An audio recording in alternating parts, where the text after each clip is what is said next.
Suspect in killing of Ohio student had hidden room with freezer, police say. A suspect in the death of an Ohio college student had a hidden room on his property with restraints, a freezer containing blood and evidence of additional potential victims, search warrants show.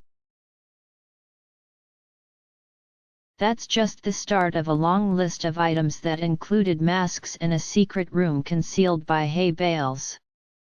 Authorities charged James Dean Worley, 57, this week with aggravated murder and abduction in the death of Sierah Joughin, 20. The University of Toledo student went missing on July 19 while riding her purple bicycle in rural Fulton County, west of Toledo. For a few hours that evening, her boyfriend exchanged text messages with her before she suddenly went quiet, according to search warrants from the Fulton County Sheriff's Office. Read more. He tried to reach her repeatedly that night, but all his calls went to voicemail, search warrants show. Joughin's body was found 3 days later in a shallow grave in a cornfield 12 miles from the suspect's home. Worley was arrested the same day. Search for student investigators released a search warrant Thursday, providing details on the trail of evidence that led them to Worley. After Joughin's family reported her missing, police started their search where she was last seen. During the search of a cornfield, authorities found her bike, evidence of a struggle and 2 pairs of sunglasses, one of which belonged to her, according to the search warrants.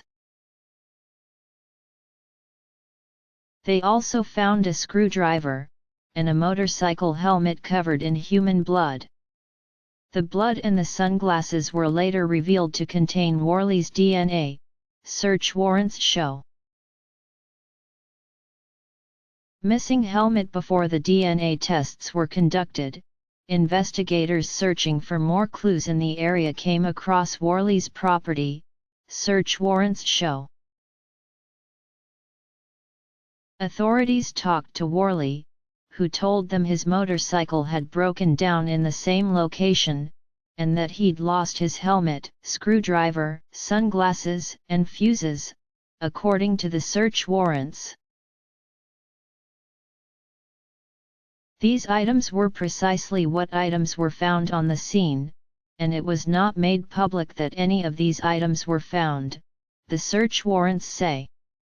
Worley also said something the investigators found strange. He made the comments that he didn't steal anything or kill anyone, the search warrants show. Interviewees observed what appeared to be fresh marks on the arms of Mr. Worley and what appeared to be bruising on his lower legs. Tape, mask found at home when authorities executed a search warrant at his property. What they found was even more disturbing. They found the victim's blood on Worley's motorcycle at the property, along with zip ties, a ski mask and mace, search warrants show. A further search revealed a barn that had an area concealed by bales of hay, according to authorities. Nearby was a secured freezer that had blood in it, but authorities did not provide details on whether it was linked to the victim or the suspect.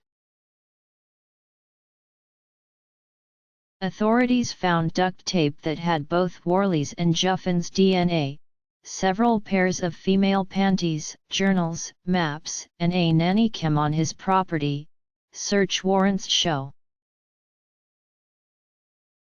Cell phone location information from Worley's phone revealed he spent 2 hours at the scene of the victim's abduction during the time she was missing, search warrants show.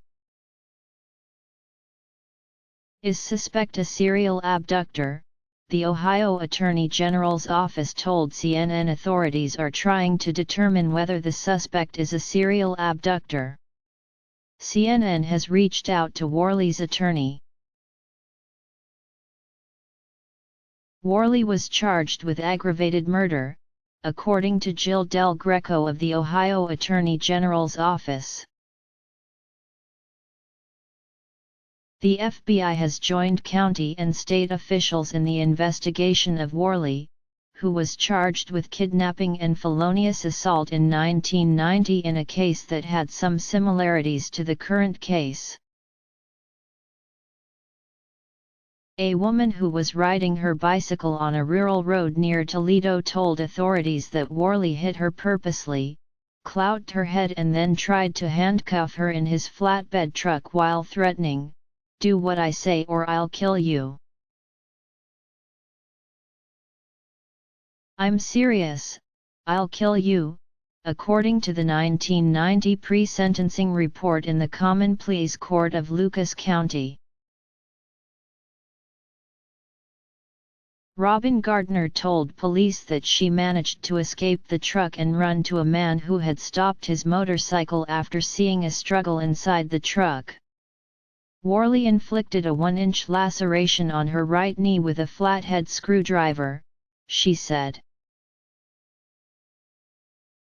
Worley, who ran a lawn-mowing business, vehemently denied trying to harm Gardner. He told authorities he only tried to restrain her because she was trying to leave the scene of an accident. He contended Gardner had caused the crash when she cut in front of him with her bicycle. "My family and myself are good, decent, and very honest people," he wrote in a letter to Judge Charles Dennehy. After Worley entered a plea to an abduction charge, Dennehy sentenced him from 4 to 10 years in prison, according to the court docket.